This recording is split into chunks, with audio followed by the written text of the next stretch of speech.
Hello again, and today we are going to start our final section in the Fundamentals of Pharmacology course, and it's going to be a direct follow-on from the preclinical drug development piece that we talked about in the last class. So this is section 11,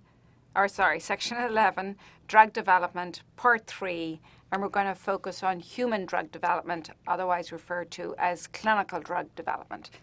So we've got several objectives for this particular class that include the following. We'd like you to be able to understand the 4 distinct stages of drug development. We'd like you to be able to define the purpose or purposes of each of these stages of development. We'd like you to have a sense of the structure of the study protocol, the research protocol for drug development, and the similarity in this structure across all stages of drug development. Ideally, what I really want you to be able to do is to apply your knowledge of pharmacokinetics and pharmacodynamics that we have taught throughout this course to the drug development process, and how your knowledge of those concepts are key to understanding and appreciating the complexity of the drug development process. Finally, I think it's incredibly important that everyone appreciates the level of oversight that exists during the drug development process and how regimented and regulated this process actually is. So there are 5 objectives, and I hope I'm going to be able to get all these across to you within today's class.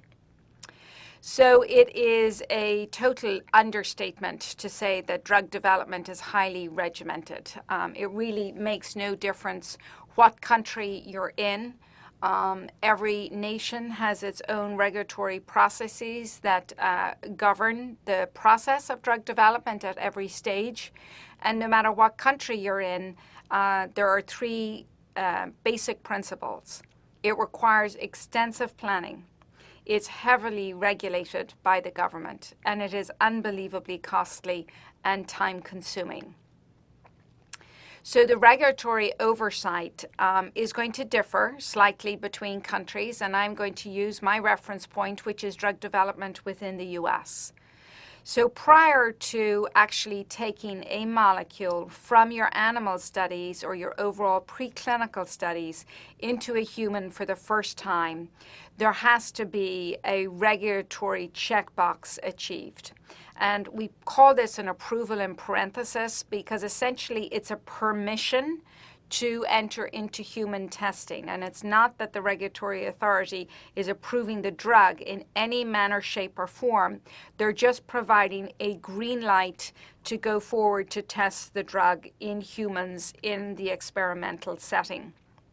In the US, this is earmarked by obtaining an investigational new drug number from the FDA, and there are going to be similar structures in other nations. And this obtaining of an IND, investigational new drug, is required prior to giving a new drug to a human for the first time. And we call these, not too surprisingly, first-in-human studies. Or it is also required in many circumstances if there is a plan to study a drug that's already been approved, but you want to study it for a new indication.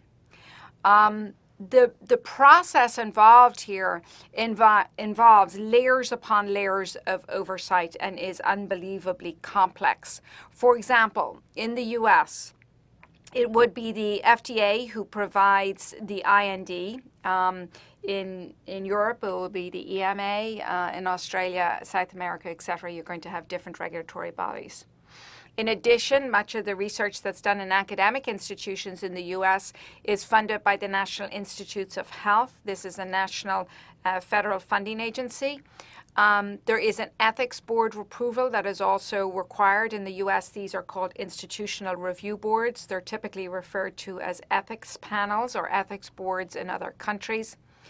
The management of the trial, the actual conduct of the trial, frequently employs the services of an external entity called a clinical research organization, or a CRO for short. This is a very large body of individuals who provide monitoring and regulatory oversight for studies that are conducted within the US, particularly within academic medical centers or within hospitals or health systems.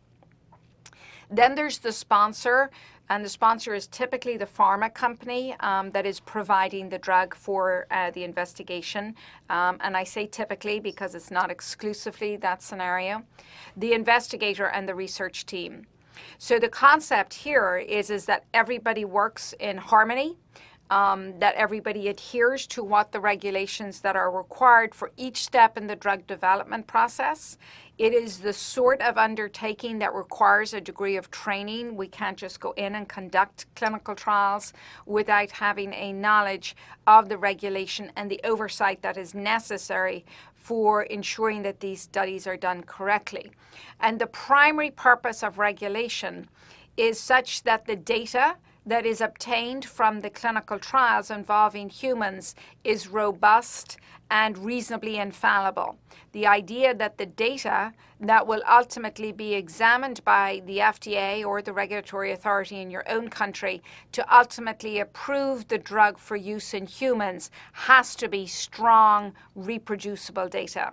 So this level of oversight is in place to protect the subjects who are participating in the research studies, but also to ensure that the study is conducted appropriately and that the data that's obtained from the conduction of the study is going to be usable in such a way that the drug may ultimately have value for the human population in general. Now, there is no intention whatsoever for you to be able to read every line on this slide. I'm just giving you a semblance or a sense of the spectrum of legislation that pertains to the regulation of drugs just in this country, just in the US. And the FDA is the cornerstone of regulation concerning drug use, drug approval, drug monitoring within the US. So very complex legislation which is ever evolving. So what are the phases of clinical drug development? Also, as I said previously, human drug development. Well, we refer to them as phases. So phase 1, phase 2, phase 3, and phase 4. Phase 1 studies, the primary purpose are to assess the safety and the tolerability. Phase 2 studies, the primary purpose is to try and identify an appropriate dose that brings about an effect. Phase 3 is looking at something called the therapeutic ratio, that the drug, when it's used in clinical practice, actually improves the clinical condition, either reduces the rate of progression of the disease, prevents mortality or morbidity, another word for saying illness, morbidity from the illness, or cures the disease completely. Phase 4 studies are referred to as post-marketing surveillance studies, and these studies are conducted after the drug has been approved by the FDA and is being used in clinical practice according to the FDA approval guidelines. So returning to phase 1, the safety and the tolerability is primarily focusing on pharmacokinetic principles and early pharmacodynamic principles, particularly with respect to tolerability. The phase 2 studies invoke the principles of pharmacodynamics primarily, but they continue to evaluate safety. And it's important for me to mention at this stage that every phase of drug evaluation includes a safety assessment. And I'd like you to remember that point. Every phase of drug evaluation, both before and after drug approval, involves a safety evaluation. The therapeutic ratio is different from the dose finding stage of drug development in that the dose finding is looking primarily on a surrogate marker, and I'll come back and explain exactly what a surrogate marker is in 1 second. So this is a high-level overview of the 4 stages of clinical drug development. Now, you can imagine that if regulatory authorities around the world are reviewing the decision whether to approve a drug for use in clinical practice, it's very, very helpful if the design and the conduct of clinical trials is uniform. And that's exactly what's in place. There is a uniform process whereby clinical trials are conducted, not only in terms of phase 1, phase 2, phase 3, and phase 4 being conducted sequentially, but also the construct of the clinical trial or the phase of drug development is exactly the same. And all of the phases of drug development, we can interplay the term clinical trial. So we can have a phase 1 clinical trial, a phase 2 clinical trial. So each phase involves a clinical trial. And what I'm attempting to show you on this slide is the headers, the headlines for each of the individual sections of a clinical trial protocol, a study protocol. So each of these, irrespective of the phase of drug development that is underway, will include a background section, a primary hypothesis, a primary endpoint, the efficacy and safety assessments that are intended, the study population, the control conditions, the method of randomization, the blinding conditions, statistical analysis plan, quality assurance measures, data management, and study oversight. And I will go through each of these in the next few slides. So, first of all, background. The primary purpose of the background section in any clinical trial protocol is to provide a justification for why the research team or the pharma company wants to undertake that phase of clinical drug development. So, for example, in a phase 1 study, the background section would be detailing the data from the drug discovery phase and the preclinical drug development phase.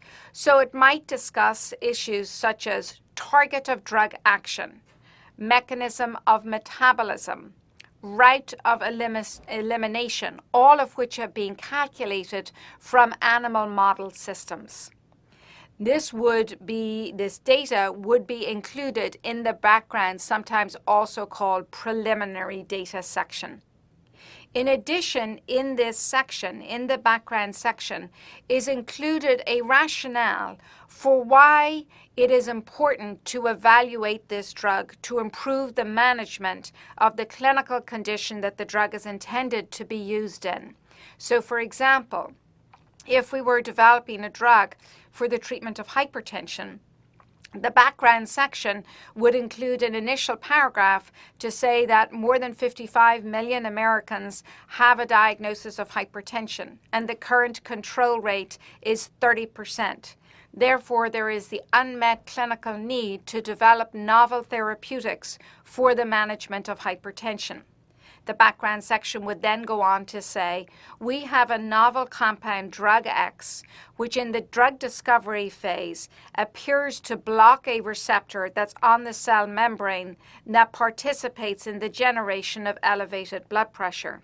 In addition, this molecule has been demonstrated to be both efficacious as well as tolerable in the following animal species, and would then go along to depict what those animal species is. So you can appreciate that the background section, which includes all of this information, might in fact be quite lengthy in a phase 1 trial.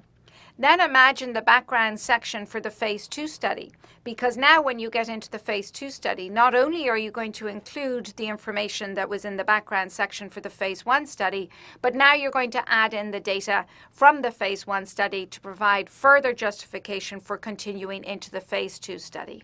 And then if you're conducting a phase 3 study, you would include the phase 1 as well as the phase 2 data in the background section of the phase 3 clinical trial. So that's the background piece. It can be very lengthy depending on the nature of the research that is about to be undertaken. The next setting is the hypothesis, and I appreciate that many of you out there may have no prior experience with research. And hypothesis is basically a best estimate of what you predict the outcome is going to be. So when you think of hypotheses that might exist for a phase 1 and a phase 2 and a phase 3 study, they're going to look something like this. And what I want you to do is keep in mind, primary purpose of phase 1 is safety. Primary purpose of phase 2 is pharmacodynamic effect. Primary purpose of phase 3 is efficacy on clinical outcome. So a phase 1 primary hypothesis might read something like this. Drug XX001 can be safely administered to humans.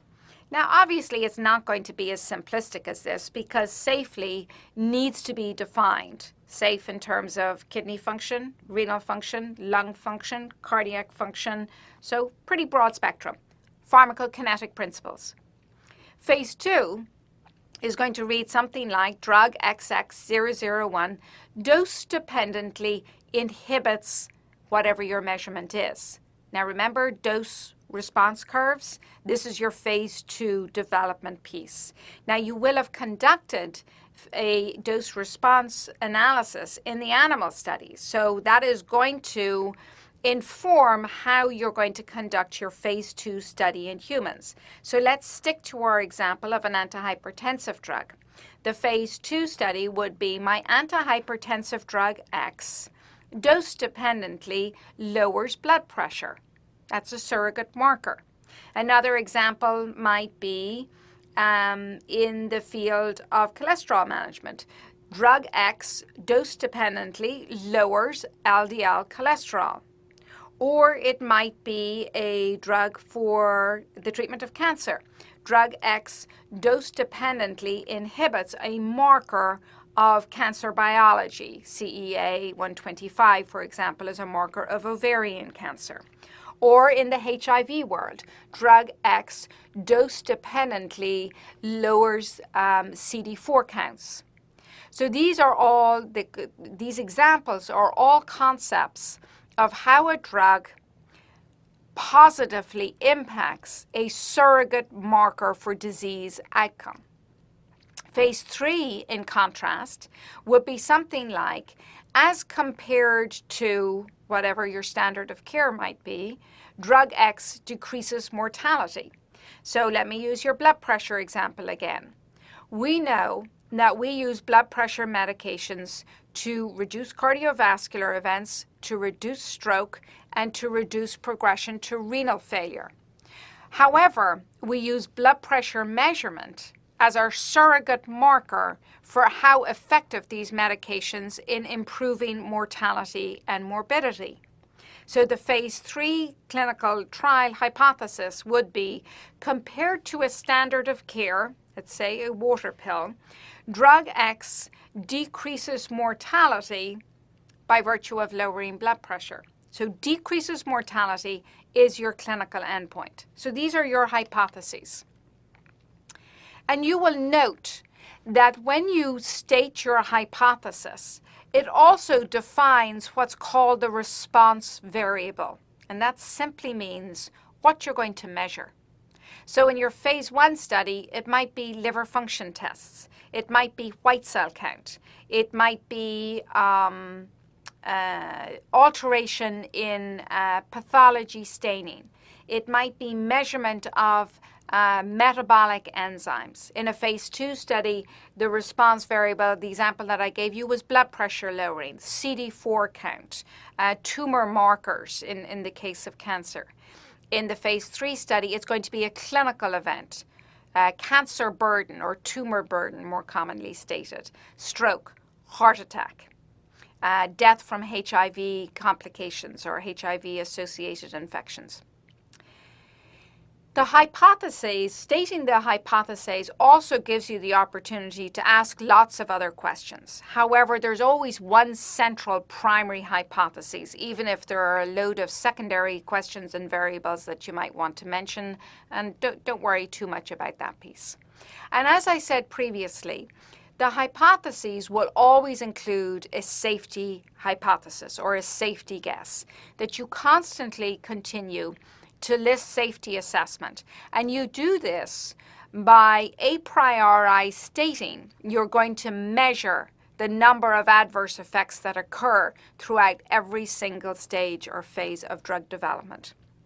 And what happens then, as you go through clinical trial development or human drug development, you start to see questions being asked of subgroups of populations within larger studies. So sticking to the example of hypertension, you might want to know, do different racial subgroups respond to antihypertensive drugs in different ways? So within your clinical trial, you might have a Caucasian subgroup, a Hispanic subgroup, and a Asian subgroup, African American subgroup, etc. And you want to ask sub-questions or secondary hypotheses. Are there differences between these subgroups? Another example might be age. You might want to study what the impact of a pain medication might be on, say, children between the ages of 1 and 10, adolescents between the ages of 10 and 20, young adults between the ages of 20 and 30, etc., etc. So it allows you to refine your question because you continue to adhere to this very structured skeleton in which the clinical trial is actually conducted. So you have your primary hypothesis, now you convert it into a primary endpoint. And the main reason, or excuse me for saying this, the primary reason for having a primary endpoint is so that you can impose statistical analysis upon it. So it allows you to state your primary purpose, your primary measurement endpoint in such a way that it's definitive. So for a phase 1 study, the primary endpoint would read like to determine the safety of drug X, to determine the pharmacokinetic profile of drug X, and remembering that pharmacokinetics involves administration, absorption, distribution, metabolism, and excretion. It might read something like to determine the maximum tolerated dose, much like what was done in the earlier stages of acute toxicity and subacute toxicity in the preclinical studies. We do exactly the same thing in humans. We want in these early phases of drug development to be able to identify what is that maximum tolerated dose that we might want to lead with when we go into the phase 2 study. And it's important to appreciate these are typically done sequentially as you go through the phases of drug development. And then the primary endpoint for a phase 2 study is going to sound very much like the hypothesis, but stated a little bit less, sounding like guesswork. It's going to say something like to determine the effect of various multiple dosing regimens of drug X on blood pressure, CD4 count, protection against infection, protection against contraception, etc., etc. Phase 2 is also the phase at which we learn what's the least amount of drug we can get away with, minimum effective dose. And you'll remember we talked about that in our last class, MED, minimum effective dose. In clinical medicine, we want to always use the least amount and the lowest dose possible of any medication to bring about the wanted effect of that drug. And the idea being if you do that, you limit the toxicity. Phase 3 primary endpoint is going to read something like to determine the mortality rate of drug X treated patients compared to the mortality rate in Y treated patients. Now, I'm going to introduce you to a concept which we'll extrapolate in a couple of moments, and that is that when you look at clinical endpoints, you nearly always have a control population. And that is because you want to be able to compare outcome between two similar populations so that you're able to say it's by virtue of the intervention, the experimental intervention, as opposed to some environmental cue that created the change. So it allows for an element of control, and we will return to this concept in a couple of moments. So in every clinical trial protocol, you declare upfront what you're going to measure. And these are synonymously called assessments or dependent variables. It's entirely up to you what term you use, assessments or dependent variables. And this is, again, a degree of reiteration of what you will have said in your hypotheses and your primary endpoint. At this stage, you may be scratching your head a little bit and wonder, why are we so repetitive? Well, one of the reasons is because you want to be definitive. You want there to be no ambiguity about exactly what you're doing when you expose humans to clinical trial development. So you say up front what you think is going to happen, you then state what your endpoints are going to be, and then again you state what your dependent variables are. And typically the dependent variables and the endpoints are going to overlap. So your phase 1 endpoints, safety, pharmacokinetics. Say phase 2 endpoints, continued safety, please remember that. Pharmacodynamic endpoints, i.e. surrogate markers. Phase 3 endpoints, clinical endpoints, and you can also continue to measure your surrogate markers. This is actually quite common, to continue to measure surrogate markers, because in essence, what that allows you to do is to continue to solidify your belief that your surrogate marker is indeed a robust surrogate marker for your clinical outcome. In other words, in the HIV world, that CD4 counts CD4 counts are indeed a reliable surrogate marker for HIV clinical endpoints.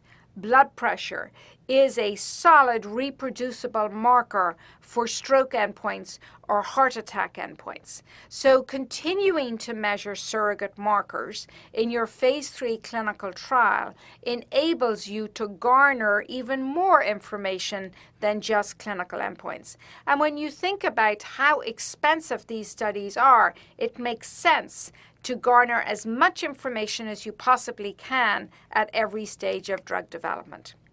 So far, we've checkboxed background, we've checkboxed hypothesis, primary endpoint, and safety assessment or as dependent variables. So now move on and let's talk about study population. What does this term mean? Essentially, it means who you want to enroll into your study. What is the best population in order for you to be able to answer your primary hypothesis, your primary question? Well, returning to phase 1, remember that in phase 1, we're looking at safety. Typically, and I'll emphasize typically, these studies are done in healthy people. So the age range by default tends to be between 18 and 40. For ethical reasons, we do not typically enroll children into phase 1 studies unless the primary indication for the drug is going to be in children. So the common age range for phase 1 studies is the healthy 18 to 40 year age group. We try to enroll equal numbers of men and women. With respect to women, we will enroll women with no childbearing potential. The primary reason for this is that we want to have a very good sense of safety before we would run the risk of a participant becoming pregnant and being exposed to a heretofore unknown adverse toxicity profile. These studies are typically small. N means the sample size, the number of subjects, usually around 10 or 20. So these are small control studies. They tend to be what we call pure populations, so without any concomitant diseases and on no other medications. There are exceptions to this rule. For example, if we have a very toxic drug that we know is a very toxic drug, well, then the therapeutic index of that medication becomes very, very important, because we would only expose patients who have that risk-benefit analysis of being exposed to a toxicity that is acceptable.